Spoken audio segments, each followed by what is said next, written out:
Win or go home, ito yung huling pagkakataon ng Rockets. Ang problema nila, nasa home court na ng Lakers ang Game 5 kaya halos sobrang taas ng favor sa Lakers sa series na to. Sweep na dapat inatake lang talaga ng arthritis itong si Lolo Bron sa Game 4. May ilang analyst rin ang nagsasabi na in-extend lang talaga nila para humaba ang series sakto sa timeline ni Luka at ni Austin Reeves dahil kailangan nila ngayon ang mga to para sa second round kontra OKC Thunder after na masweep ng mga to ang Phoenix Suns sa first round. Yan ngayon ang kontrapelo ng Lakers sa second round Si LeBron sa Game 3 naglaro ng 45 minutes kaya sa Game 4 halatang naubos ang energy niya, inabot pa ng alat sa game. Ganon din si Luke Kennard Hachimura tapos ejected pa si Ayton. Kaya talagang nag-collapse yung opensa. Ang maganda dyan, nakapagpahinga naman yung mga to, hawak pa rin nila ang series plus advantage sa Game 5 kaya nasa kanila pa rin ang momentum.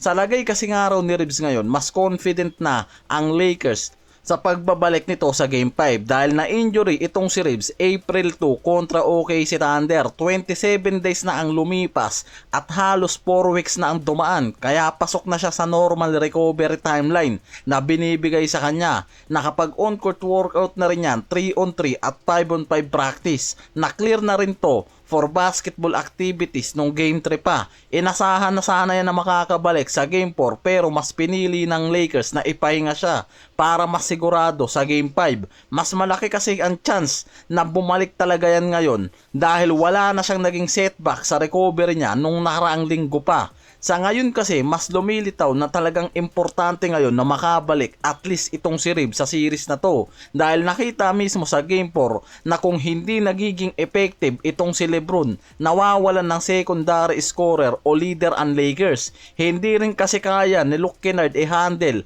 ang Lakers lalo na sa pressure moment na kayang gawin ni Austin Reeves ngayon. Bumababa ang performance ni LeBron tulad sa Game 4. Kung kulang sa scoring at playmaking, malaking problema. Kaya ang nangyayari, nagko-collapse sila. Kahit si LeBron aminado na nagkulang sila lalo na pagdating sa playmaking at dami ng turnover na nagawa. Kapag bumalik si Reeves kasi, babalik sa kanila sa Game 5 yung halos 20 plus points per game nito. Plus playmaking, spacing, kaya mababawasan ang pressure kay LeBron. Kaya rin kasi nitong si Reeves na mag-lead sa team offense tapos magiging support naman sa backcourt itong si Luke Kennard. Malakas ang indication ngayon na babalik siya sa Game 5 based sa report. All signs are pointing to Reeves na makakalaro nga raw talaga sa Game 5 Bakit Game 5 ang target nila? Home games ng Lakers to, may 3 days rest pagitan ng Game 4 at Game 5. Sakto sa recovery timeline talaga ni Reeves 4 weeks. Pivotal ang Game 5 ngayon. Kung mananalo ang Lakers, tapos na ang series 4-1. Makakapagpahinga sila para sa second round. Halos 3 araw din yan. Pero kung magiging 3-2 ang series, babalik pa sa Houston, mas delikado pa sila. Lalo't may Durant na game changer. Kaya gusto ng Lakers ibalik si Reeves para siguradong maklose ang series sa Game 5. Si KD, ang lagay naman ngayon, may bone bruise injury sa left ankle. Kaya hindi yan nakapaglaro sa Game 3 at Game 4. Hindi lang basta sprain, meron nga raw yan pamamaga sa tuhod. Kahit si Ime Udoka aminado, yan nga raw yung worst case na nangyari sa series nila.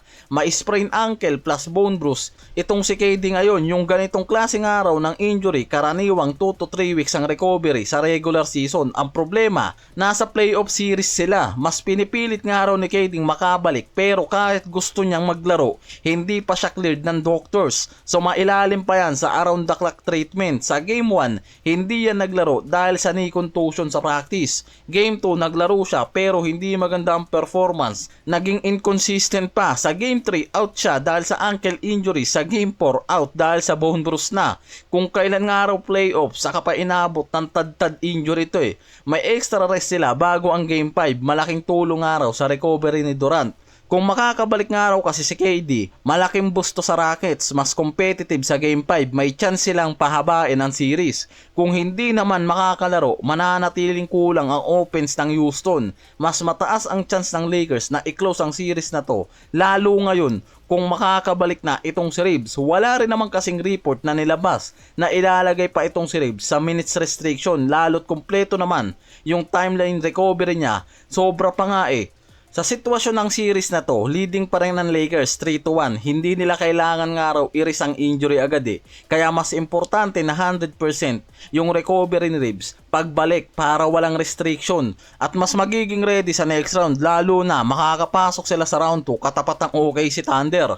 Kaya kahit natalo nga raw ang Lakers sa Game 4, nasa kanila pa rin ang momentum sa series na to. Ang kailangan lang nila ma-secured ngayon ang Game 5, kaya wala silang no choice kung hindi gamitin itong si Reeves. Lalo ngayon na nakikitang kinakapos na itong si Lolo Bron.